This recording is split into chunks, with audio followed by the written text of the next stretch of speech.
साल की पहली मन की बात में प्रधानमंत्री मोदी ने तिरंगे के अपमान पर जताया दुख। कहा 26 जनवरी को देश तिरंगे के अपमान से आहत हुआ। प्रधानमंत्री के ऑफर पर संयुक्त किसान मोर्चा का बयान। कहा सरकार से बातचीत के लिए तैयार। सरकार ने कहा हमें शांतिपूर्ण समझौते में विश्वास। कल पेश होगा देश का आम बजट। नौकरी पेशा लोगों से टैक्स में राहत की उम्मीद। कोरोना संकट से उबर रहे उद्योग सेक्टर को भी उम्मीद। गृहिणियों ने लगाई वित्त मंत्री से आस। पश्चिम बंगाल के दुर्मुजला में अमित शाह करेंगे वर्चुअल रैली। हावड़ा में स्मृति ईरानी की चुनावी सभा। कल टीएमसी के 5 बड़े नेता बीजेपी में हुए शामिल।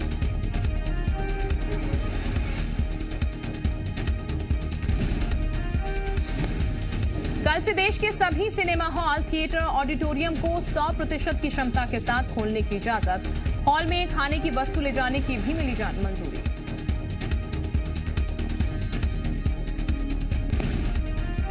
आज से देश भर में शुरू हुआ नेशनल पोलियो वैक्सीनेशन अभियान। 5 साल तक के बच्चों को दी जा रही है दवाई। 2 फरवरी तक चलेगा पोलियो टीकाकरण अभियान। मध्य प्रदेश में आज से पल्स पोलियो अभियान की शुरुआत हो गई है। मुख्यमंत्री शिवराज सिंह चौहान ने सीएम हाउस में छोटे बच्चों को पोलियो पिलाकर इस अभियान का शुभारंभ किया।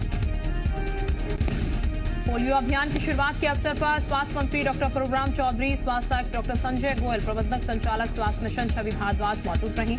सीएम ने कहा कि 25 साल बाद हम पोलियो पर जीत की तरफ हैं।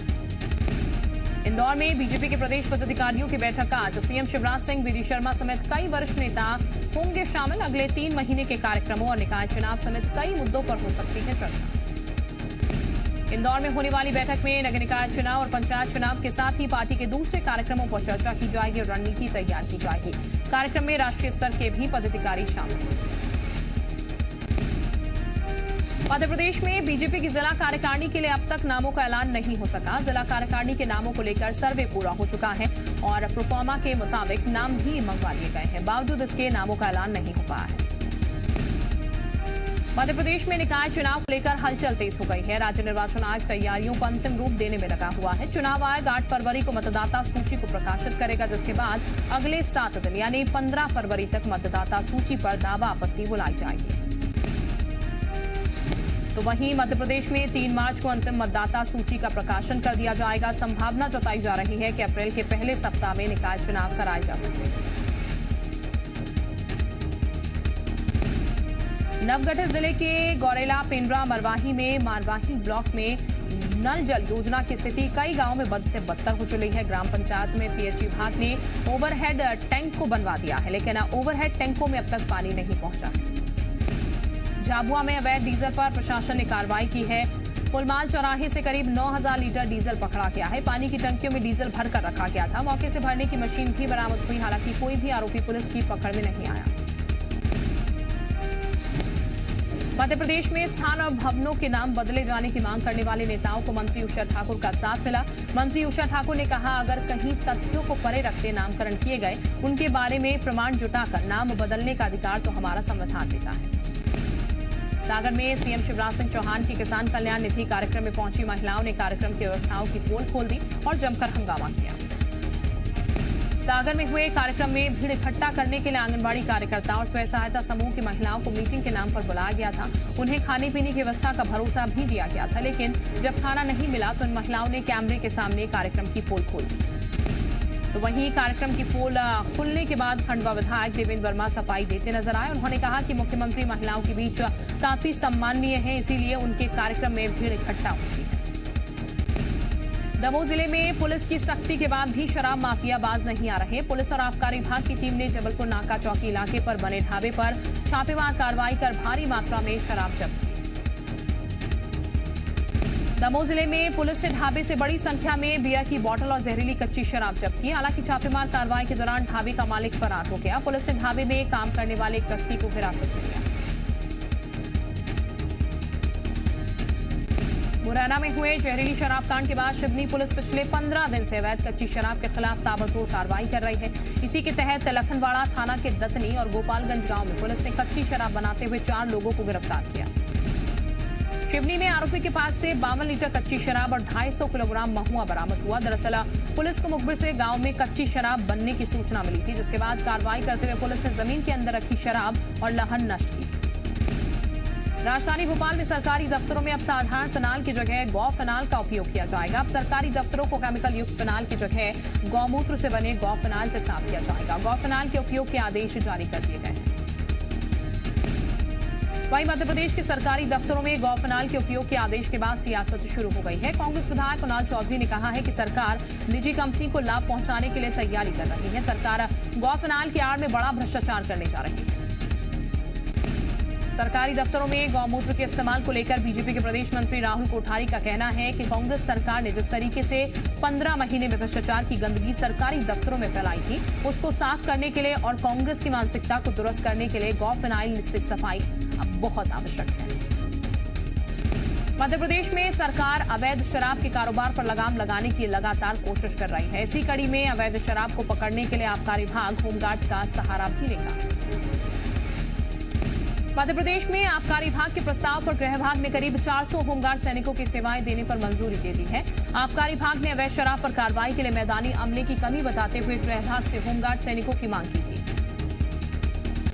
छत्तीसगढ़ के पूर्व सीएम डॉक्टर रमन सिंह राजनांदगांव में हुए P4 लीग क्रिकेट टूर्नामेंट में शामिल हुए, जहां वो बल्लेबाजों पर हाथ आजमाते नजर आए। रमन सिंह ने ऐसे प्रयोजनों को आपसी मेलजोल और सद्भावना का सराहनीय प्रयास बताया।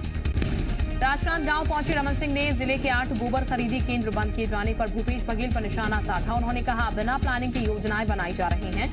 उन्होंने धान खरीदी को लेकर सरकार पर किसान को छलने का आरोप भी लगाया। छत्तीसगढ़ में इस साल करीब 1 लाख किसान एमएसपी पर धान नहीं बेच सके।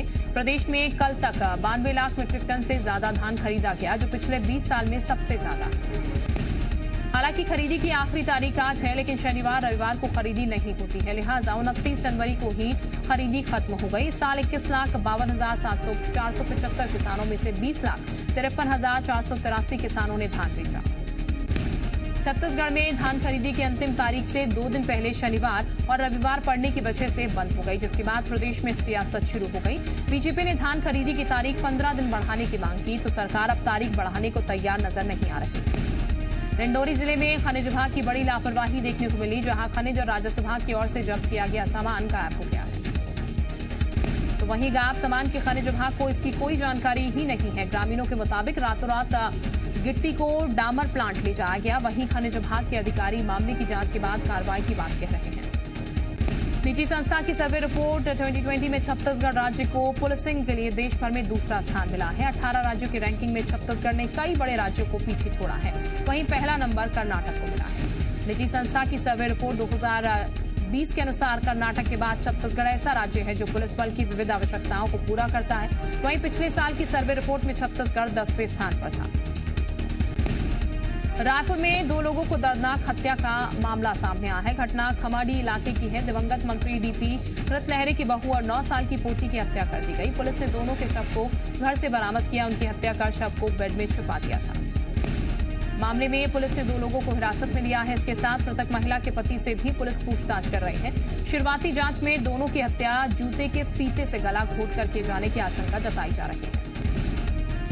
उज्जैन में बाघ की खाल के साथ पकड़े गए तस्करों से पूछताछ के बाद 2 मुहा सांप सैंड बोआ की तस्करी करने वाले गिरोह का भंडाफोड़ हुआ। गिरोह के 4 आरोपियों को गिरफ्तार कर लिया गया है, जबकि एक आरोपी फरार है। बीजापुर में नक्सलियों ने डीआरपी जवान मल्लेश की हत्या की जिम्मेदारी ली है। पर्चा फेंककर माओवादी पश्चिम बस्तर डिवीजन कमेटी ने इस वारदात को कबूल किया और माओवाद उन्मूलन के नाम से चल रहे संयुक्त ऑपरेशन को बंद करने की मांग की है। मध्य प्रदेश बीजेपी प्रभारी पी मुरलीधर इंदौर पहुंचे, जहां उन्होंने खजराना गणेश मंदिर पहुंचकर पूजा अर्चना की। उसके बाद बीजेपी प्रदेश पदाधिकारियों की बैठक में शामिल हुए। मध्य प्रदेश में लव जिहाद रोकने के नाम पर लागू किए गए धर्म स्वतंत्र कानून को भोपाल के एक लॉ स्टूडेंट ने हाईकोर्ट में चुनौती दी। लॉ स्टूडेंट अमृतांश नेमा ने जबलपुर हाईकोर्ट में एक जनहित याचिका दायर की, जिसमें धर्म स्वतंत्र कानून की संवैधानिकता को चुनौती दी गई है। याचिका में कहा गया है कि धर्म स्वतंत्र कानून के कई प्रावधान संविधान से मिले मौलिक अधिकारों के खिलाफ है। याचिका में कानून की कुछ धाराओं को संविधान की मूल मंशा के खिलाफ बताया गया। ऑस्ट्रेलियन ओपन में 50% दर्शकों को एंट्री, 30,000 फैंस हर रोज स्टेडियम पहुंचकर देख सकेंगे मैच। 8 फरवरी से शुरू होगा टेनिस टूर्नामेंट। पोलैंड में गर्भपात पर बैन के खिलाफ प्रदर्शन, बड़ी तादाद में सड़कों पर उतरे लोग। अर्जेंटीना में धन कुबेरों पर कोरोना टैक्स लगाने का अभियान, कोरोना महामारी से लड़ने के लिए नया टैक्स।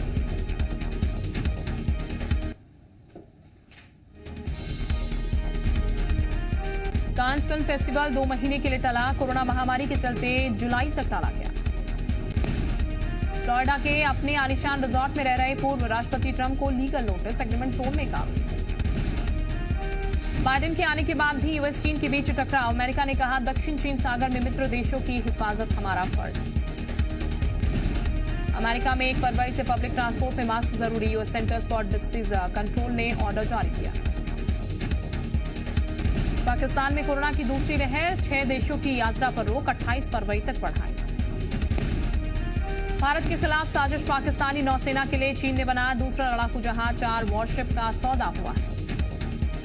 फ्रेडी में कार्तिक आर्यन संग नजर आएंगी कटरीना कैफ, फिल्म प्यार का पंचनामा से मशहूर हुए थे कार्तिक। अक्षय कुमार समेत फिल्म के एक्ट्रेस और मेकर्स के खिलाफ जैसलमेर में केस, कोविड-19 की गाइडलाइंस तोड़ने का आरोप। सुष्मिता सेन की बेटी रीना सेन अब बॉलीवुड में एंट्री करने के लिए तैयार, एक्टर दर्शन सफारी के साथ एक प्रोजेक्ट में काम कर रही है रीना। कश्मीर की वादियों में शूटिंग की तैयारी, अजय देवगन फिल्म संजय दत्त प्रोडक्शन जैसे बैनर लोकेशन देखने पहुंचे। सोनू सूद पर एफआईआर की तैयारी में मुंबई पुलिस, बीएमसी को स्टेटमेंट दर्ज कराने के लिए पुलिस स्टेशन बुलाया। 16 फरवरी को रिलीज होगी परिणीति चोपड़ा की film the girl on the train, सामने आए कैरेक्टर पोस्टर्स। रागिनी एमएमएस में नजर आई थी विनोद मेहरा की बेटी सोनिया, अब सिखाती हैं योग।